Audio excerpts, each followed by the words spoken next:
Os ministros do Supremo Tribunal Federal, Luiz Roberto Barroso e Alexandre de Moraes, criticaram a proposta de anistiar os envolvidos no caso de 8 de janeiro, antes do julgamento. De volta, a repórter Janaína Camelo com as informações. E para os ministros, a explosão é uma soma ao 8 de janeiro, é isso?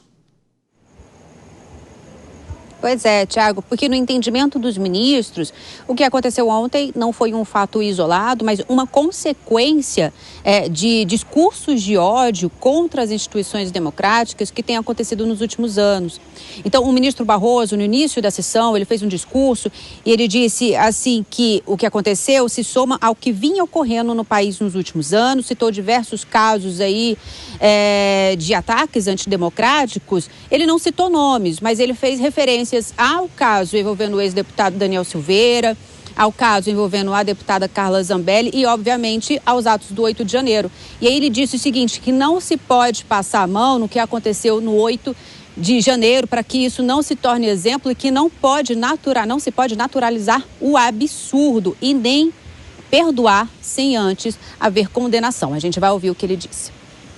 Algumas pessoas foram da indignação à pena, procurando naturalizar o absurdo. Não veem que dão um incentivo para que o mesmo tipo de comportamento ocorra outras vezes. Querem perdoar sem antes sequer condenar. Pois é, então uma frase aí, né, uma declaração do ministro se referindo à proposta de anistia aos envolvidos no 8 de janeiro. Então, quem falou mais cedo também sobre isso foi o ministro Alexandre de Moraes, num evento que ele participou aqui no Ministério Público sobre o Tribunal de Júri, um evento que ele já estava previsto, mesmo a participação dele, ele aproveitou para discursar, disse que esse movimento aí de ataques antidemocráticos começou, segundo ele, com o chamado Gabinete do Ódio do ex-governo de Jair Bolsonaro, onde, segundo as investigações, assessores utilizavam ali a estrutura do governo para disseminar notícias falsas e ataques às instituições democráticas, como ao judiciário. E aí Moraes disse que não existe possibilidade de pacificação com anistia a criminosos. Vamos ouvir também. Queira Deus que seja um ato isolado, esse ato.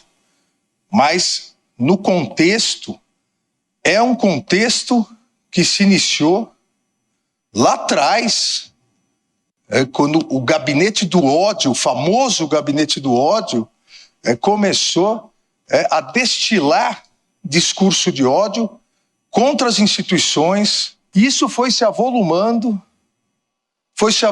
sob o falso manto de uma criminosa utilização da liberdade de expressão, ofender, ameaçar, coagir.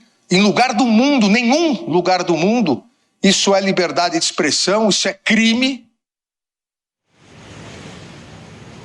Quem falou também, Tiago, foi a ministra Carmen Lúcia, presidente do TSE. Ela falou na sessão do TSE hoje, disse que infelizmente o país foi dormir preocupado, que o que aconteceu não pode comprometer a democracia brasileira.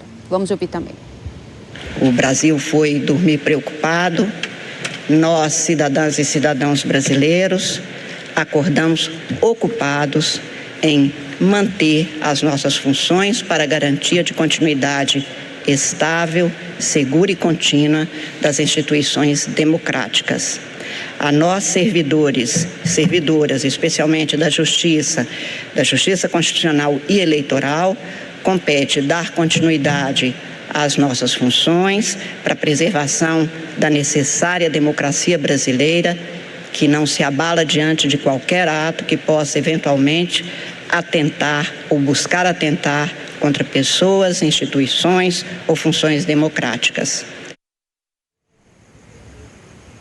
E aí esse caso, né, Tiago, vai ser investigado dentro do inquérito, justamente dentro do inquérito aí que investiga o ataque do 8 de janeiro, que foi distribuído para a relatoria aí do ministro Alexandre de Moraes. Tiago. Janaína Camelo trazendo a reação do Judiciário. Bom trabalho para você até daqui a pouco. Mais um giro com os nossos comentaristas. Dora Kramer, até que ponto esses ataques de ontem, tudo isso traz à tona o 8 de janeiro e aí também temos essas reações dos ministros do Supremo? Olha, eu quero concordar muito com o ponto que traz o Vilela sobre a questão de uma certa contenção.